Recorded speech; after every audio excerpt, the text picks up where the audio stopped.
This is the funnest night ever! Quit yanking our anuses! Two people get together, do something social, have a few drinks, yada yada yada.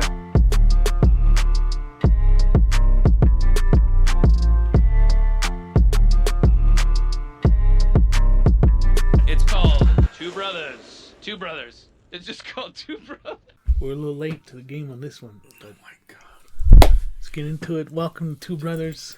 Part 2 right here. Another episode. Fuck. Let me take off my necklaces. Oh my god. Get us started, Ditter. No, I'm going to just keep quiet. Oh, you bitch. Alright. That was fast. Alright.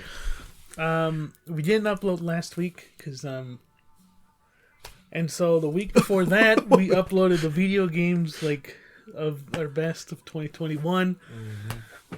And now, finally, almost, 1 month into 2022, we're still talking about 2021.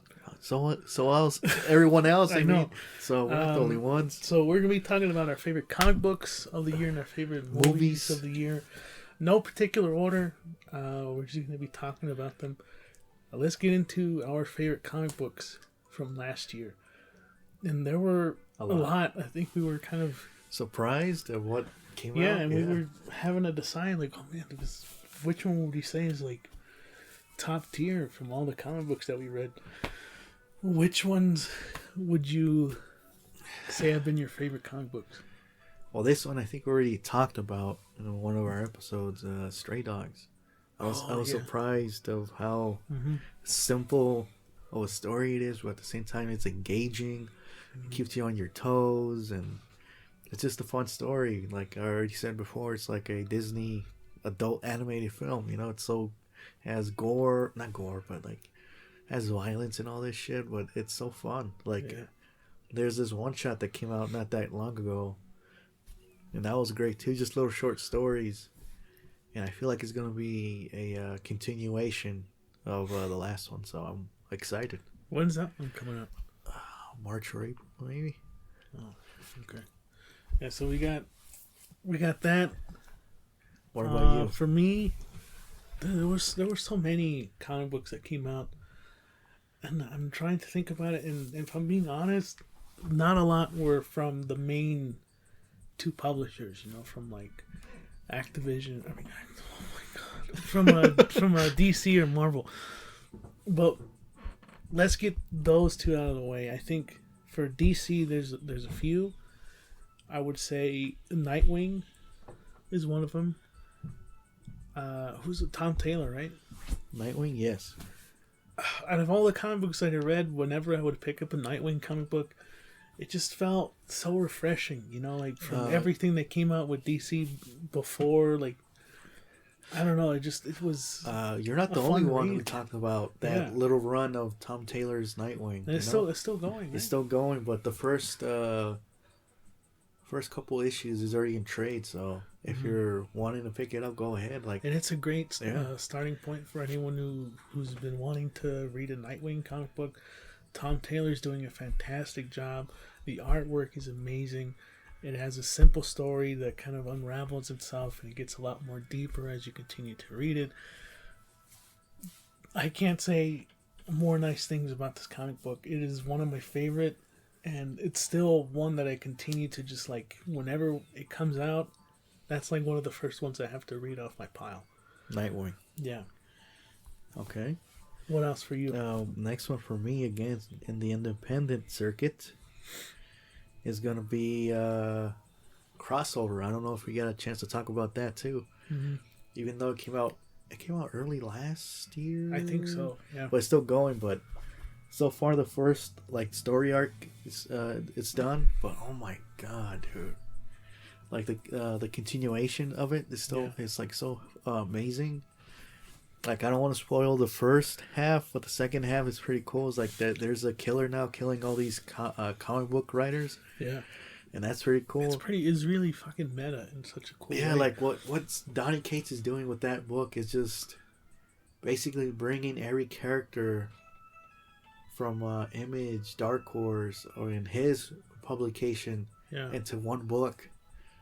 And it's just so cool. Like the last issue was not the last issue. Well, issue 5 or 6 there was this big like fight with all these characters, and it was so cool to see like Spawn, Invisible, the little girl from I Hate Fairylands. Like everyone's there. It was pretty cool.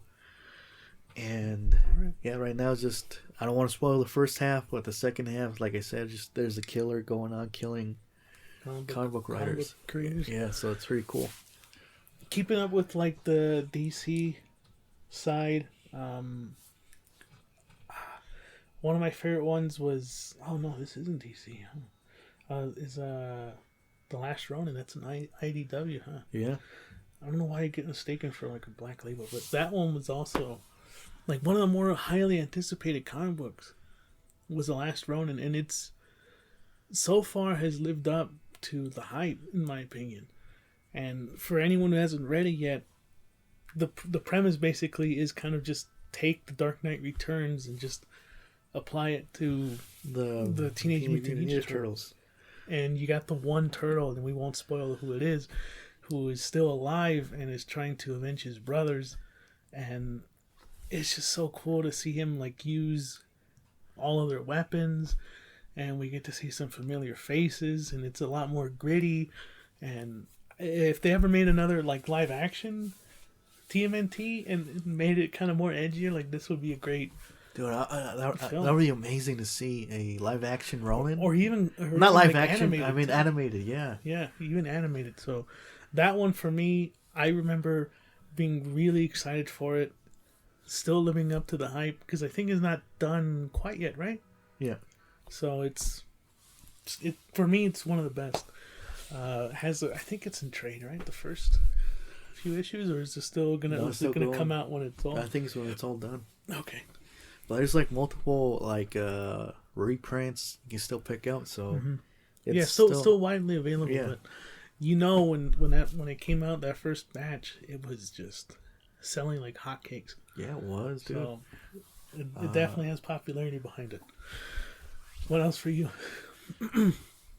This one I don't know if you want to talk about it or like put your opinion on it, but Dark Knight Death Metal. Oh, DC's Death DC. Metal. That came out last year, right? Or they didn't finish this year? I feel like finished this year, but I guess you can still count it. I mean, yeah, finished last year, didn't it? I mean, I think it did. yeah, but There was just so much that came out. Yeah. I can't really. But yeah, still, this is Oh my our top. God. You know. it's just again another continuation from Dark Knight's Metal. Metal. It's so weird, right? Yeah. But it's a continuation from Metal. Yes, This is Death Metal. it's just this one's more definitely a Wonder Woman story. Yeah. No Batman, no nothing. So it's kind of cool seeing a different take on Wonder Woman, which was, oh my god, She's so badass in the Yeah. comic book. like the first concept art, like with the Superman, Wonder Woman, and Batman. Yeah. She has a chainsaw.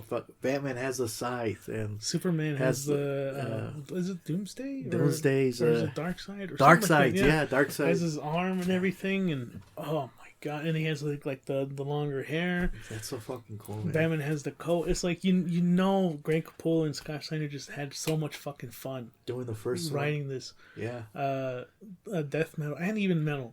But it's like when they came back for this one, it's like, yeah, this is like a summer blockbuster. You know, like you're just gonna want to read it and enjoy it. You know, the spin-offs too were great. I loved them, but not as much as the first one did. Like, yeah. Well, I mean, the first one had like sting power it to it. introduced those dark Batman, universe of Batman and everything. Like you got the Red Death and the Drown, which instantly became iconic. Yes, But this one is still, I don't know. I feel like not a lot of people give it enough praise. It's still a really good fucking read. yes, It's something that I feel like you have to.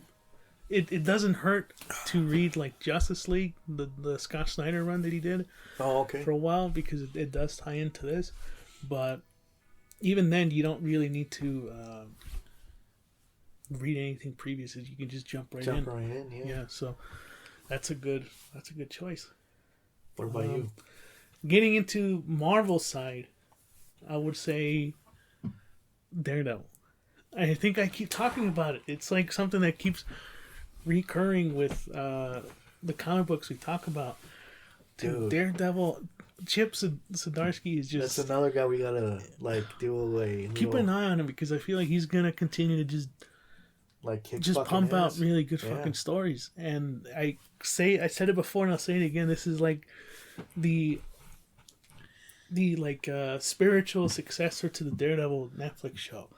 So if you're wanting more Daredevil, especially the kind of Daredevil that you saw on Netflix, pick up this run, which is already has multiple like volumes at this point. So there's no real reason to not, or excuse to not pick it up, you know? Yeah, like what else do you want to say? Like, I think you covered it every time we bring up comics. And you say it's like a continuation of Netflix season 4. And dude, I'm sleeping on it, dude. Now that it's done, you have to read it. You have to read it, and now that it's like, now that you have the whole run, if it's that great, I'm gonna just like read them back to back, man. It definitely begs to be read all in one sitting, because it's that fucking good. And especially now that it's with Devil's Reign, and it has like a completely different storyline. You also have Elektra with her kind of run with Daredevil. It's just it's absolute perfection in my opinion. So Daredevil I would put on my list. Yeah. Well, keeping on the same guy, Chip Zdarsky's. It was just a 5-issue run. It was a what if. Spider-Man's Spider Shadow. Spider Shadow. I keep wanting to call it Spider Geddon. Me too. For some reason, yeah, Spider Shadow. That little run too was great. Oh my god! Just it's a what if he kept the black suit. Yeah, if the black suit basically took more hold of him and he stopped pulling his punches basically. So that was a little cool run. It's just. I can't say any more without spoiling it. Just little stories of him just kicking ass and it's for people who want I want to know more. Something tragic happens to Spider-Man. I guess you at that point you kind of infer what would happen, and he just goes on a fucking manhunt basically, and we'll leave it at that. And he's basically almost unstoppable. Yeah. With that black suit. So if you want to see a much more darker version of Spider-Man where he just doesn't fucking let up, this is your book right here. There you go. What else do you want to talk about? All right, you had to cut it to change the battery. Sorry about that. Oh my God. You were gonna bring up another comic book. Yeah, that we're both reading right now, and it's again another great creator, writer. James Tynion, what the fuck? I just had a brain fart. Nice House on the Lake. Right. Dude. Leading up to the launch for the first issue was aching of anticipation. Because you didn't. Knowing what he does. And we didn't know what the story was on the thing, right? Boy, when I read it, it gave me, this is how I say it, Memetic vibes. Memetic, yeah. You know? It was one of those stories that I think only James Tynion can really come up with, and he executed it perfectly with that first issue. And I mean, I know a lot of people will say, he kind of tends to drag out his stories and blah blah blah, but this is one of those that regardless of how, because it felt like a slow burn, it didn't really feel. The first issue really ramped it up to 11, but after that it kept it there, and you're just waiting to see what the fuck is going to happen. And you don't get a resolution, and I still don't think you get a resolution even after the first kind of arc. But it was still enjoyable to read. It's more of a all the other issues are more knowing the characters basically, without spoiling anything. But it's still enticing. It's still oh my god, where's this leading up to? Yeah. What the fuck's going on basically? Yeah. So and it has really good artwork. I can't remember who the artist is, but all credit goes to them, because it just without the art, I don't think it would really hold up as well. It's one of those things that kind of complements one another. So the Nice House on the Lake, good choice. My last kind of like Marvel one, I know that there was a lot, but I think for me was Immortal Hulk, and this was one of those runs that really kind of had a big payoff there at the end. When did this come out? Like 2019, I think. Well, what was the year we went to Comic-Con? Was it? I think I want to say it was 19, but I could be wrong. 18 or 19, yeah. But it's been running on for quite a while now. Yeah. And it just ended last year. Like I think it was like in November or something like that. And Al Ewing is just a fucking master when it came to this particular run of the Immortal Hulk. He reinvented the character, both Bruce Banner and the Hulk, in a way that I don't think a lot of people were expecting. Coming off of Civil War II, a lot of people were wondering if we were going to see Bruce Banner back as the Hulk, because he had what's his name, the totally awesome Hulk. I forget who. Oh shit! I just had it then. Yeah, but anyways, you had him. Artemis Cho. Yeah, Artemis Cho or something. Yeah. Like that. But yeah, we get to see Bruce Banner come back, and we kind of get an explanation as to how he came back. Because spoiler alert, if you haven't read Civil War II, Bruce Banner dies after, who was it, Hawkeye killed him. So people were like, oh shit, he's fucking dead. That's it for the Hulk, but he's back. And he's the Immortal Hulk. Yeah. It's, oh man, it's equal parts like science fiction and horror. Like, and I mean, The Thing, kind of like John Carpenter horror. That's a good way to put it, yeah. It just has that body horror, like very graphic fucking images that you'll see, and it's just, it blows you the fuck away. And even the variant covers Also, done by Alex Ross. Yeah, I was about to say the covers. There's some that are just like straight out of a fucking what's that, Tales of the Crypt? Yeah, kind of like, it looks so fucking good. My favorite one out of all the runs is don't know what issue it is. Let's see if you know what I'm talking about. Is an Alex Ross cover. It's him in a graveyard, if that makes sense. He's like sitting on next to a grave, and the moon has the face of the Hulk. Oh yeah, it was like, one of the early ones, I believe. You Yeah. think? But oh my god, it's just like the color, like it's like a midnight blue type of thing. It's just it contracts everything so perfectly. It's just like, to me, that like how do you say, puts everything, like, if you want that cover, how do you say, embodies the whole story, if that makes sense. To me. Yeah, that tells the whole story, if that makes sense. Yeah, no, it's right? An amazing run, and it made me fall in love again with the Hulk, because it made him more badass. Yeah, there wasn't really a lot of Hulk storylines really after maybe like World War Hulk. None of who kind of were interested in his character, or no one really knew what to do with his character. But with Al Ewing, he just fucking knocked it out of the park. So if I were choosing like my favorite Marvel comic of 2021, it'd probably be that, and then Daredevil. But both are just like neck and neck. Like the run right now with Donny Cates with Hulk. So far, dude, I'm digging it too. It's really fucking. Donny Cates just is having so much fun with it. You can tell. The recent issue. It didn't spoil anything. I got the app and it tells you what comes out and everything every week on comics.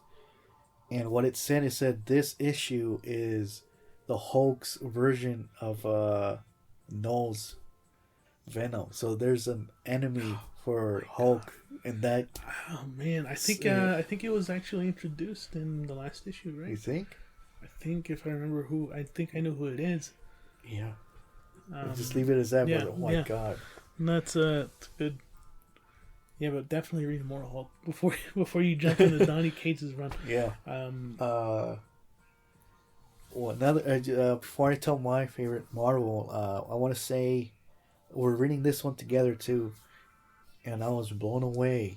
Like the first couple issues, it wasn't not disappointing. I mean, is Moon Knight.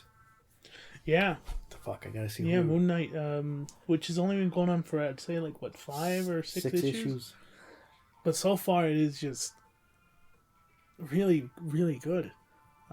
Again, even with the covers, are just fucking outstanding. And leading up to the show, which I guess we could say that for another time, but trying to see who the Moon Knight is just...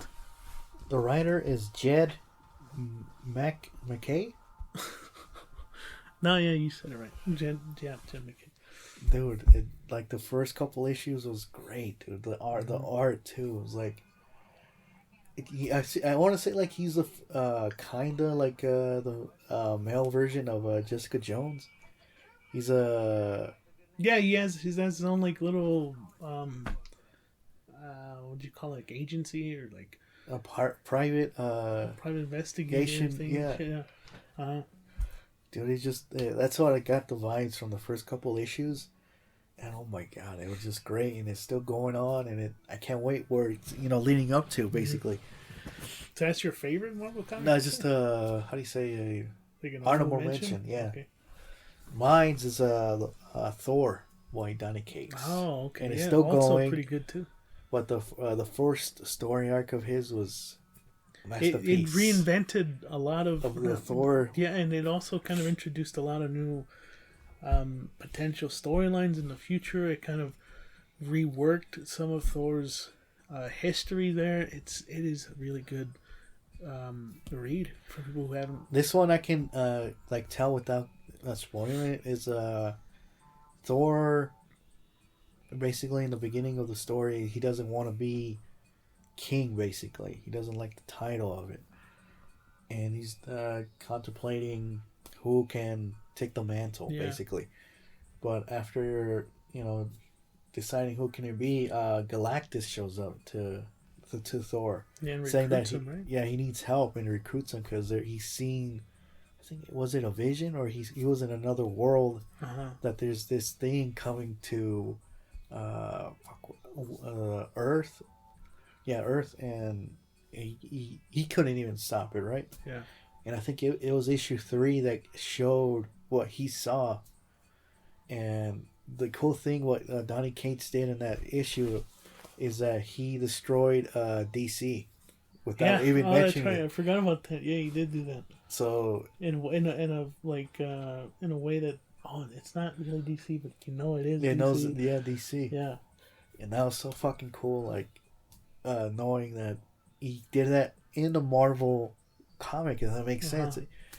But yeah, just that whole story was, oh my god. And we talked about Donny Cates a lot, man, and he's kind of like just without him in Marvel. I don't think Marvel really has any legs to stand on, man. It wouldn't evolve as with its characters too. Yeah, because like he's obviously doing the Hulk. He did Venom, which fantastic run. Thor. He did Guardians. So it's like anything he kind of like tinkers with, he just manages to really bring some. I don't know. He like refreshes it, So Thor is a good one too, and I kind of fell off of reading it, but I do remember that first arc, and it was pretty fucking good. Yeah. Well, I think I'm gonna say what my favorite comic book of the year is. I think before I say that though, I think my honorable mention would be The Good Asian. Fuck. I thought you were gonna be like that was gonna be the one. Well, okay. There's nothing like against it. It was still really good, but I don't know. It's just it just didn't make my top one, But it's really fucking good, and I encourage everybody to go out and pick it up. I know there's like endless amount of fucking printings at this point.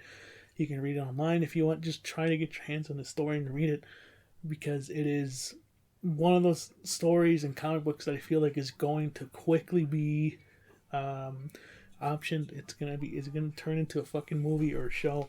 I guarantee it. Me too. It's just that good. And there's a few comic books out there, especially in Image Comics, I would say, where when it comes out, it just fucking just strikes lightning in a bottle. One of them is like, this is not an Image, but I'm pretty sure you'll talk about it. Like, Something's Killing the Children is one of those. From Image, it's like The Good Asian, like Oblivion Song, right? That's Image too. So but Good Asian is just so fucking good. Like, another good example was, I think it's Shadowcraft, the one you're reading? Yeah, Shadecraft. Shadecraft, sorry. Yeah. Right off the gate, to that same week, it was announced that it was optioned. Like, what the fuck? Well, this one I feel like is really going to have some good legs to stand on. I think it's definitely going to be. And it's not only us that mention it as one of the great comics of 2021. There's different outlets saying the same fucking thing. That I'm kind of happy they took notice that, there's some fucking great comics that came out last year, and they, put it out there to people to read or to know. And for those who want to know, it takes place in like the early 1900s. I think it's like the 30s or the 40s, and it follows Edison Hark. He's a Chinese American like police officer, and he's obviously going after like a murder investigation after his surrogate father's or no, it's not. I guess you're not going to say it's like a murder investigation. It does involve murder, but it involves him looking for his surrogate father's love interest, and because she's gone missing, so he's looking for him. And it is, without spoiling too much, reveals so much about kind of the racism and classism that has occurred back in like the 30s and the 40s. I don't know. I can't really do it too much justice. I know there's more people who can talk about this better than I can, but trust me when I say it is a fucking good read. And just like we said with Daredevil, it's one of those where you want to collect the trade when it comes out, or if it already has come out, or just read all the issues in one sitting. I don't see a lot of people talking about The Good Asian enough on social media or like on TikTok or whatever. So it's my honorable mention, but it is a strong fucking contender for number one for sure. Just a little tangent here, not a big one. It's like, I feel like people that do read comics or into comics or like Marvel and like in the movies and all that shit is don't be scared to venture into independent. You'll probably find like right off the gate like a favorite story. Like Good Asians, there's Shadecraft. There's a lot out there, man, that you would be surprised of what kind of stories they can do. Honestly, just based off what we were talking about, the comic books, I think we probably discussed 3 or 4 from the major publishers. Most of the other ones have been independent, so that should give you an indication. That's what I was gonna say. Even half of my pull list or the comics I read every week are just independent, because that's how fucking great they are with stories. For example, like Marvel constantly are rebooting their titles and their characters, and once you get into a story with Marvel, they cancel it right away with no explanation or anything. Yeah. Well, yeah, like low sales or whatever, but like, come on, like this title was going so well, now you gotta cancel it. Glenpool is one of those that come to mind. Yeah. That got canceled and it was doing pretty well, in my opinion. So yeah, don't be scared to venture off. In fact, I would actually encourage people, if you're gonna start reading comic books, start with the independent shit first. So you can get a feel for arcs, and you can get a feel for, just reading some shit that you don't have to read things that are like, oh, you have to have read this, and you're like, no, you can just jump right in. Before we stop, like Image, if you're going to jump into Image Comics, and let's say Saga, for example, Volume 1, all their volumes, like not all of them, but all their volume number 1s are $10. Yeah. Or less, basically. But yeah, they're $10, so it's not gonna hurt the bank if you go off and read, like all these ones that we mentioned, or look up one. It doesn't I bet you're gonna love one of these. So Yeah, so that's but that isn't my number one. My number one, and here's a good example of how this is, independent's been killing it, is Ultra Mega. oh, okay. That's my number one. Which is weird. I feel like it's on a break. Because It's been on a pretty fucking longer than Yeah. it should. But yeah, go on. There's only 4 issues, so you shouldn't have any trouble finding it. I don't think. No. Well, maybe. I mean, it depends. But here, before I tell you what's it about, this is how good it is. It's rare that you find and read a comic book that can only exist and can only be done justice as a comic book. There's certain things like we just talked about, Good Agent. You can turn it into a show. It's like very moldable. Ultra Mega lives in a comic book page. Like, you can only read it as a comic book because it's that fucking good. It's why you love the fucking medium of comic books. Mm-hmm. This is the reason why. This is why we fucking love comic books. It's about a cosmic plague that infects Earth and causes innocent citizens to turn into fucking kaijus. What the And fuck? there's 3 special individuals that been imbued with special powers that turns them into fucking huge skyscraper-sized fucking superheroes to fight these kaijus. And boy, is it fucking gory. It is violent. And I'm not just talking about like, oh, you rip someone's head. No, you see fucking guts flying around. It's like, I think the first issue, I remember, if I remember correctly, like a city's flooded with blood because of these fucking characters. Like, Yeah. that's how fucking gory and bloody and just amazing it is. And it kind of reminds me of like Invincible in that sense, where it's just very brutal. It has dark sense of humor. It has a story that's captivating from page 1 all the way up to the end. And each issue is giant size, I guess you could say. They're like all almost like 60 pages long. So you're in for a good fucking read. Damn. The covers look fucking great. You can you can kind of support me on this.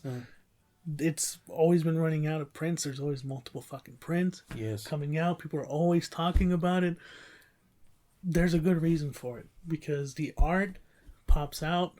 There's a reason why it's 60 pages, because it has to fucking contain all of this action and all of this fucking just craziness in this comic book. And for me, I was fucking surprised. I remember, I think Scott Snyder brought it up in his videos on YouTube where he talks about the comic books he's reading, and he brought up Ultra Mega, and I was like, this sounds interesting, and went to go pick it up and didn't fucking regret it, man.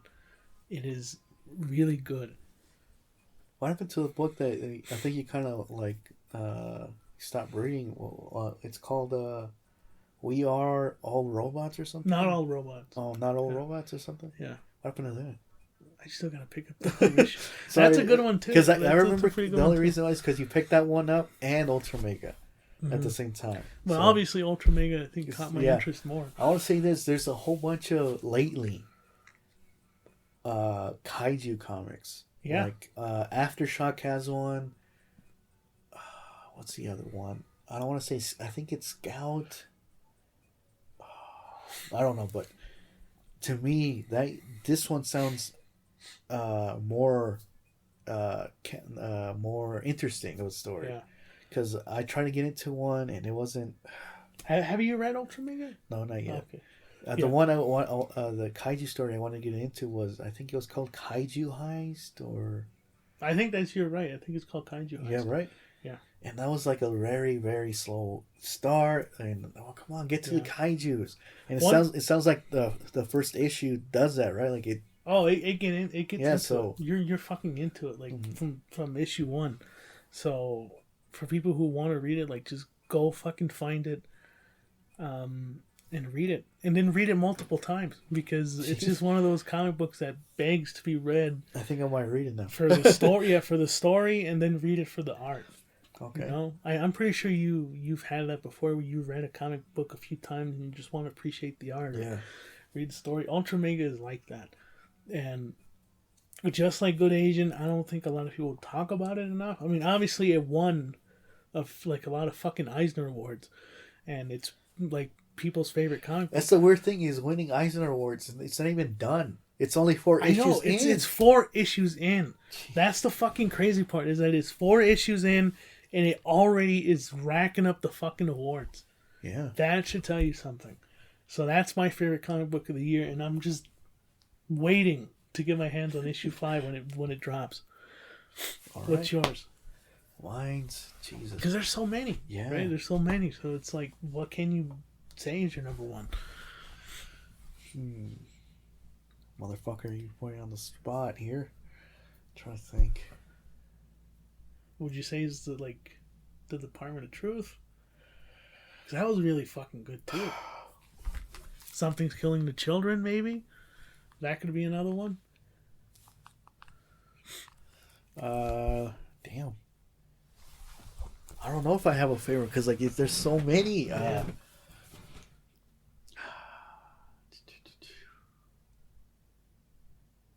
I guess There.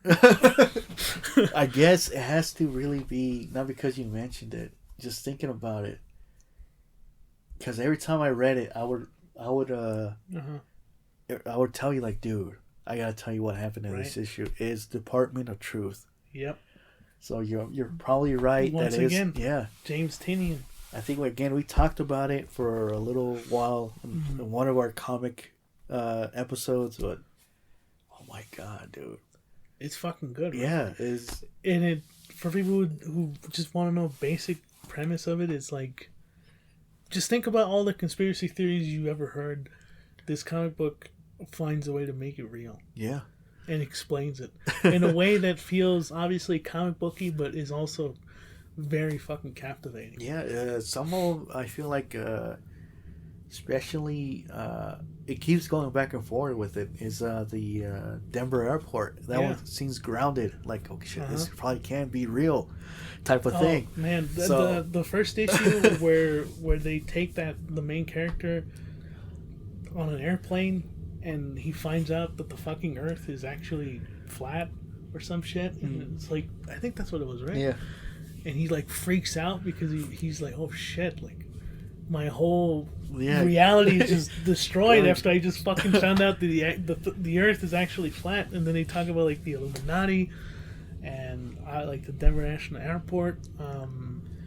Bigfoot, Talk about Bigfoot. and all these other like. And not just like shit that people think, it's also shit that you also like as a kid would probably have thought about as real, like a myth.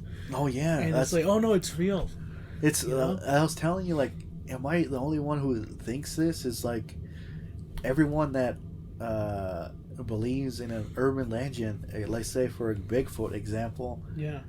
I feel like it conjures like into reality, if that Uh-huh. makes sense. Like now, No, yeah, it's like, I think that's one of the things they say is like, when you think about it, a lot. it comes to it makes it real. So yeah, it's like holy shit. So yeah, it's just like every issue I would finish, I'm all, Albert, I got to tell you what happened here. I know. So And yeah, the covers, the covers we are can great. talk about those are fucking great.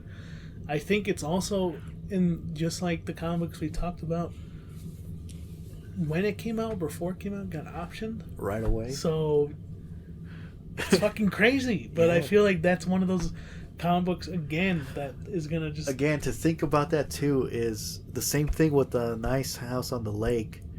I was waiting weeks for that shit. yeah. So when it came out, I had to get it, dude. I had to get it.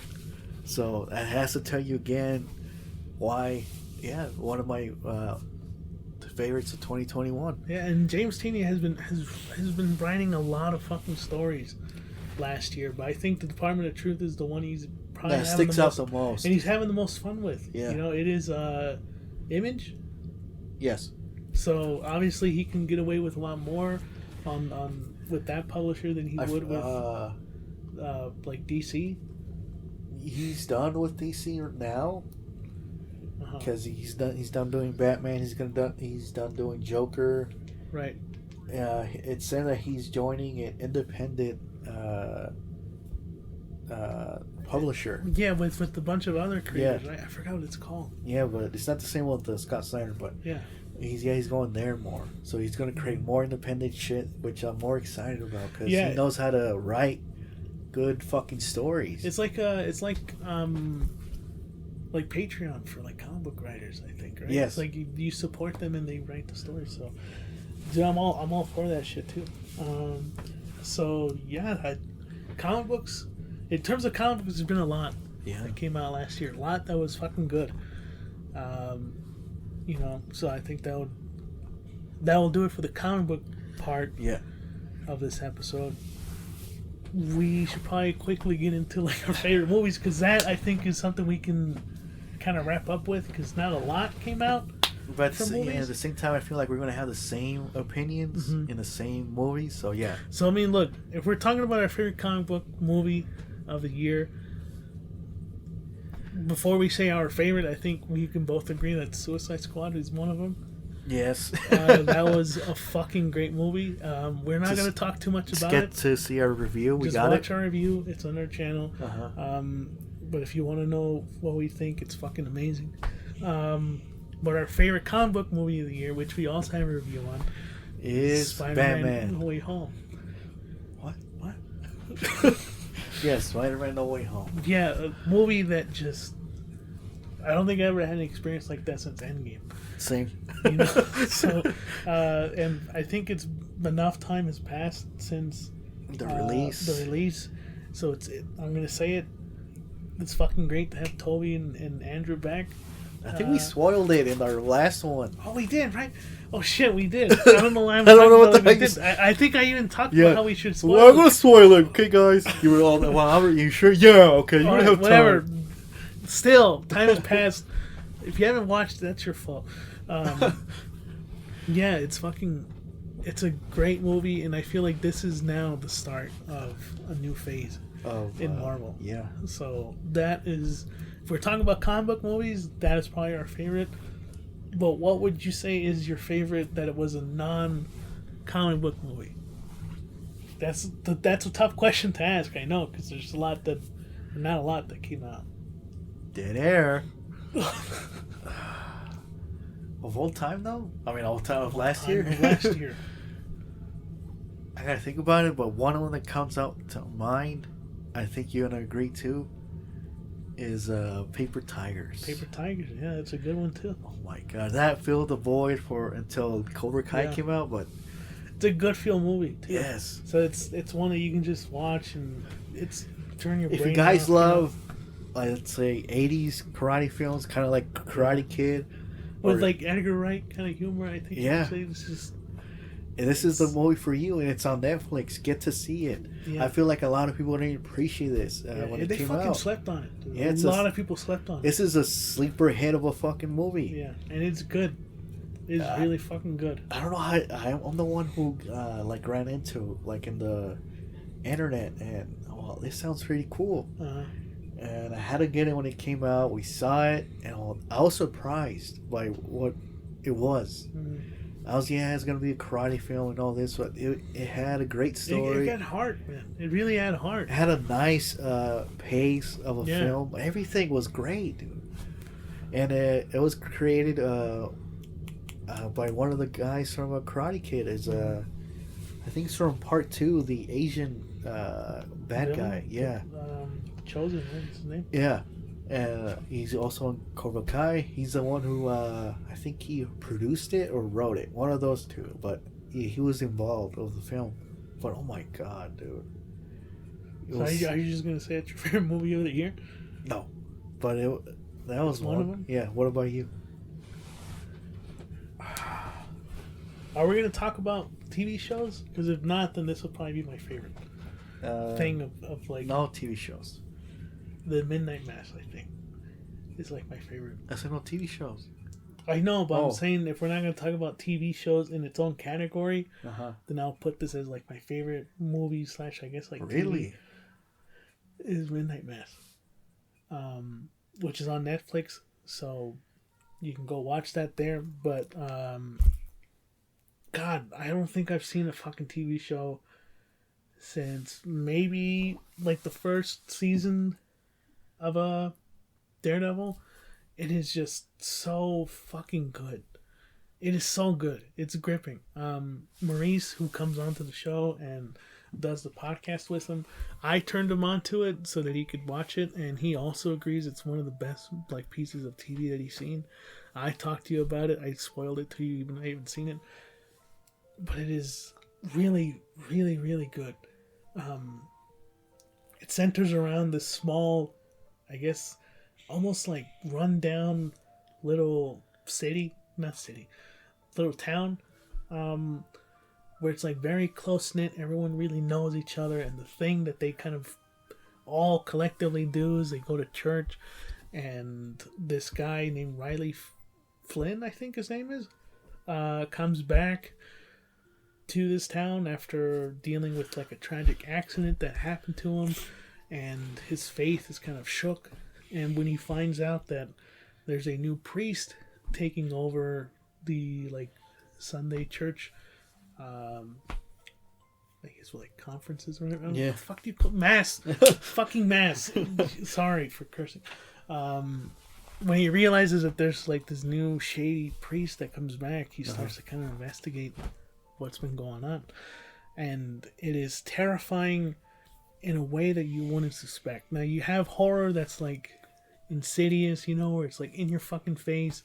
You have horror that's like Hereditary, which makes you want to throw up afterwards. But then you have Midnight Mass, where it's like a fucking sweet spot of horror, where it really makes you fucking think, and it engages you, talks to you about concepts that really do scare you as a human, like death, you know, and kind of confronting that, talking about what would happen, like what's on the other side, talking about your faith and suicide, all these different things, and it's just wrapped up in this miniseries that I think it's like 7 episodes, so it's, you know, relatively short, and yeah, you're gonna want to watch this in one sitting because it's that fucking good. It is really fucking good. Jesus. Oh yeah, I know you already told me this after your. It's a masterpiece, man. Yeah. Like you can't stop fucking talking about it. Like it's just that good, and it Not in came a bad out, way. Like I'm not like yeah, criticizing you about it, but yeah, you love it. You know, I know. it's really good. Yeah, it came out around Halloween, so it's a perfect time. And that's how I spent most. I think even I was in my room, Half just the time. watching the shit. So watch Midnight Mass. I think that was my favorite piece of movie, TV, media, whatever. History. Yeah. All right. If you want to go that lane, okay. Let's do this right now. One of these you already saw, but the other one I keep mentioning. And I want to say this before I talk about it. And I told you after I finished watching this film, there's something about foreign films that fucking I already know. hits different. And I told you when I was done watching this film, I told you now I understand Quentin Tarantino's way of love of foreign films and western spaghetti westerns and all that. First, let's talk about Raging Fire. I was surprised by that film, dude. It was really good. Right? It's a I want to say a movie or story you heard before, but it's takes it to another. I don't want to look what's the word I'm looking for. It just takes it differently, if that makes sense. Okay. Like, what I'm trying to compare it to without spoiling the story. What like, I want to say it's kind of like RoboCop. It's kind of like a little bit of the Raid. In terms of action, Yes. for sure, yeah. Heat. Yeah, I would say Heat mostly. Yeah, Heat. Yeah, because there's a scene that feels like it's. No, exactly yes, I was gonna bring that up. Heat. Like, I bet you he got inspired with that shootout by Yeah. Heat because it was so, like that scene. It was really good, man. It was a good fucking movie when I saw it. Oh my god, dude! It was But it's one that you have to really stay with because it doesn't just always throw action at you. no, yeah, It's very kind of like a slow burn too. So To me, it was just like a perfect cat and mouse of a story. You know, like the good guy's trying to get the bad guy, but he slips away, kind of the type of thing. And yeah, it's like I was surprised by it. I really loved it. The other one I just saw a couple weeks ago. Hard boil, right? Yeah. Because we're talking about. No, is I saw the devil. Okay. Okay. Yeah, you saw it a few days ago, and Like the way you talk about Midnight Mass. this is how I talk about this. Oh, I'm so excited. the fuck? You guys are gonna so you're gonna good. appreciate the foreign films after watching this. That's how great of a fucking film this was. Not Squid Game. Yeah, non-Squid You Game. didn't finish it, right? Nah, because people fucking ruined it. Yeah, they kind of did. Well, thank God nobody has touched this masterpiece yet. This one came like 12 years ago. That's how old it is. But I kept hearing about it. I kept seeing and all this shit. You know, fuck it. It's on Amazon Prime. I'm going to see it. You get hooked right away in the beginning of the story. And I don't know. I can't say any. I want to go for you guys who are listening. Just go and see it. Without looking it up, what's the story or anything. I feel like you guys are going to appreciate it more that way. Yeah, I was gonna say another one that I guess you could say is also my favorite. One of my favorite things is In and of Itself on Hulu. Mm-hmm. Oh yeah, you did tell me. It's also up there. I would think, but it has the same thing where like you can't really talk about it. No, I attest to that too. Yeah. Like you told me, I just went inside too, and I was emotionally. It got you thinking. Yes. Right? It got you thinking. At the very least, it will get you thinking. So yeah, no, what was it called? In and of Itself. Yeah, you guys, that one too. Go see Yeah. without knowing nothing about it. It's not a movie. It's kind of like a one-man show, documentary. Yeah, kinda documentary. like Yeah. it's like part magic show and part like a introspective documentary. So, Yeah. but it's fucking good. Gets you thinking, like you said. So Yeah, it made me cry. number 2. All right, let's go back to I Saw the Devil. Same thing. It made you cry. Yeah. No, it's like go see it without knowing the story. Yeah. You know, I want you to, if Maurice is listening too, because he's a big fan of cinema, or any guy or girl Or any guy. Or Alien. who's into cinema, you have to see this. Yeah. I'm telling you, it's like. It got me, like I told you, it opened my eyes in foreign films. Not because of this. When I was looking up Raging Fire, because I forgot the title of the film, I got into this fucking rabbit hole of foreign Asian films. And when I was reading the plots, I'm like, dude, these all sound fucking amazing. They do, man. Okay? really do. That's how great these fucking films are. I can't believe they don't... bring them into the United States type of thing. I know. So I was blown away, like, dude, this sounds cool. That sounds cool. Like I was just reading off. But yeah, like you'll really appreciate this movie. I haven't seen it, so you can tell me I'm wrong, but there is a movie that came out earlier last year on HBO Max called The Little Things, and I feel like that kind of had a similar premise to this one, but it obviously pales in comparison. Yes. From what you've said, but one way to describe it is kind of almost like Seven, right? Kind of. And not in like the investigative part, but in that cat and mouse. This one part. also has, yeah. You know, it really does kind of turn that. Well, it subverts your expectations. You think you know where it's gonna go. Yes. And then it just fucking just No, blindsides you. There's moments in this film, okay.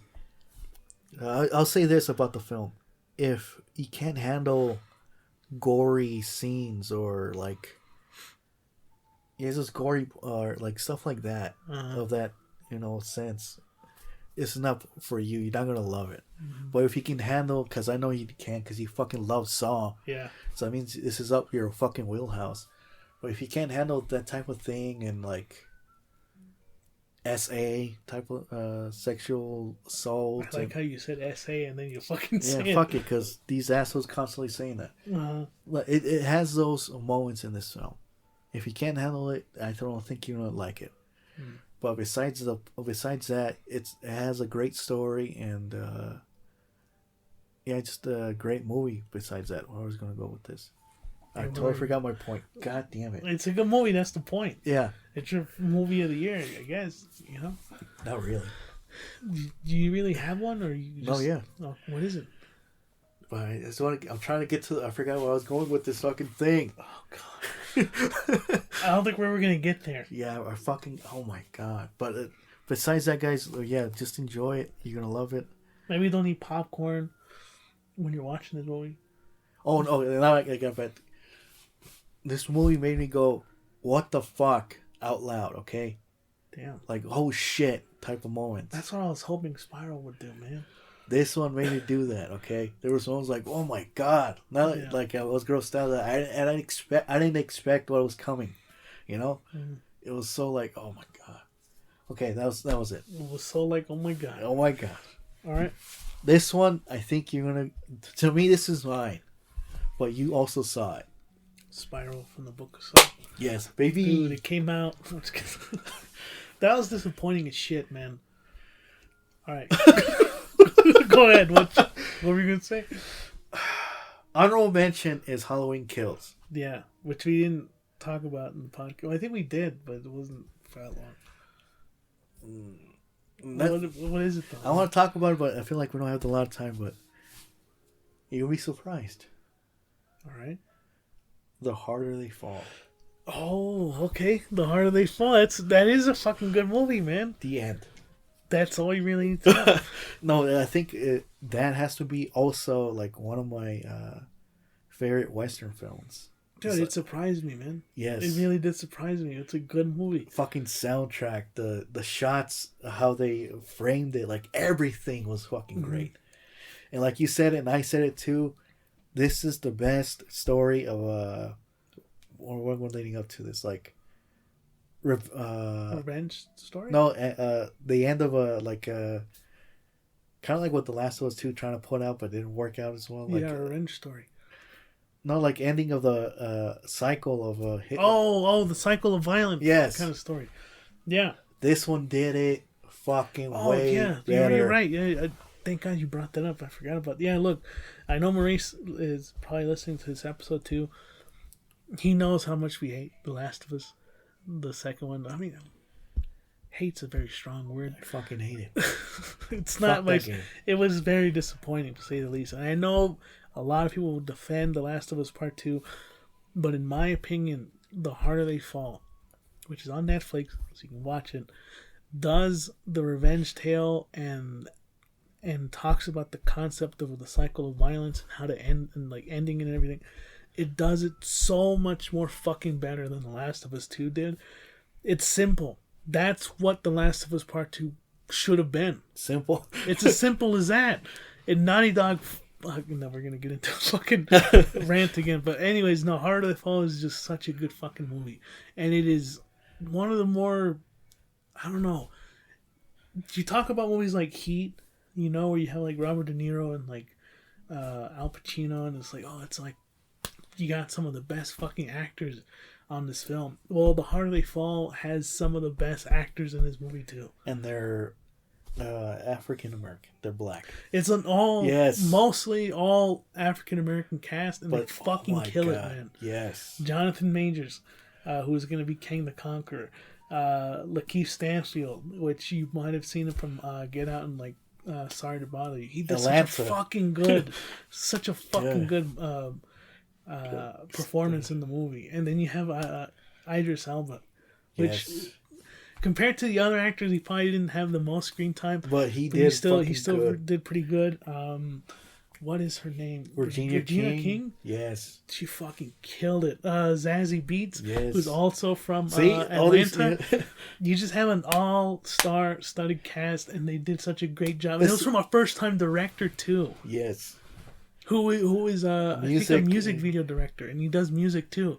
And he composed the music, he directed the fucking movie. And he fucking did an amazing job. He knocked out of the fucking park. Like that, I was gonna say my favorite part of the film. There's a lot, dude. There's a lot that fucking sticks out.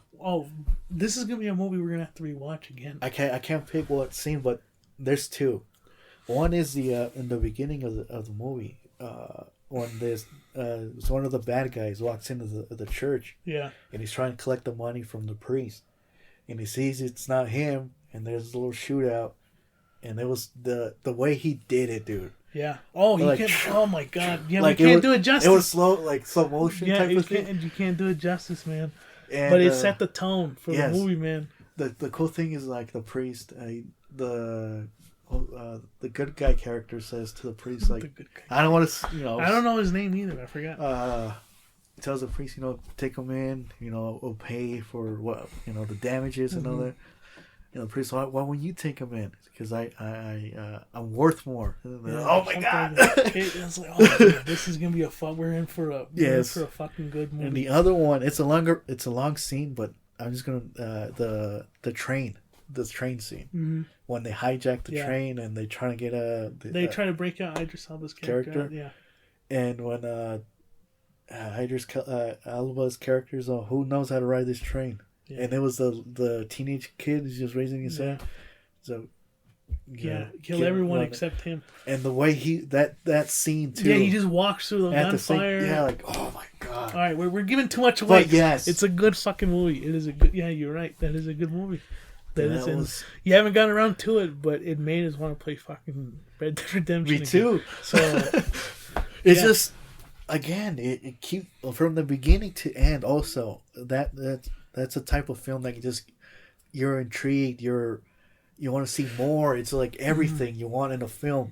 That fucking film hopefully is nominated for best film of the year, or all these actors get nominated too, because they're all fucking great, dude. Yeah, and you can tell they just had so much fun. Yeah. So the harder they fall, and they paid tribute to Chadwick Boseman in this movie too. Yeah. Man, that would have been nice if he was casted in the movie. Oh my god. Okay, yeah. Harder They Fall, yeah, it's a good movie too. Or you call it Last of Us. No. No, it doesn't. It deserves to be called The Harder They Fall.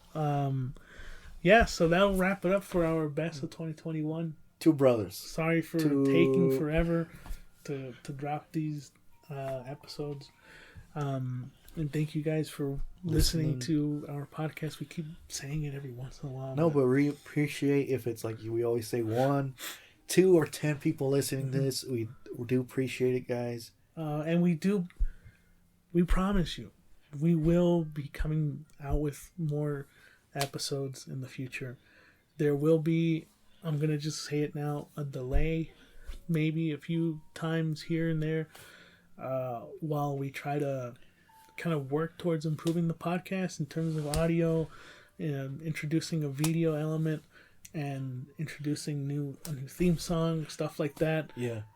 So just bear with us, because we are kind of in the midst of that change as we speak. We still will be releasing videos, maybe not weekly.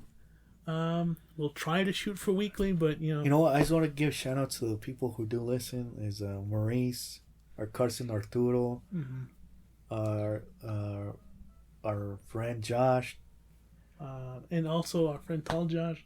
Tall Josh. Tall Josh is how do I call him Tall Josh? Because he knows who he is when I say Tall Josh. But thank you for the encouraging words and telling us that you listen to the show. Hopefully we'll have him on for an episode. And all to our friends and family who listen to. There's just a whole list. Not a big list, but still, thank you for being loyal and listening to us.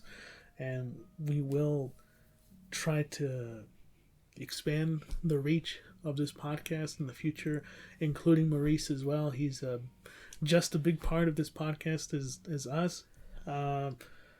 So I want to thank A1 for coming in. Yeah, thank you. And we will be bringing him back too. So stay tuned, guys, because we will be coming out swinging, hopefully, this year. Two brothers. So enough with all that. Hope you guys enjoy 2022. We'll be seeing you guys on the next episode.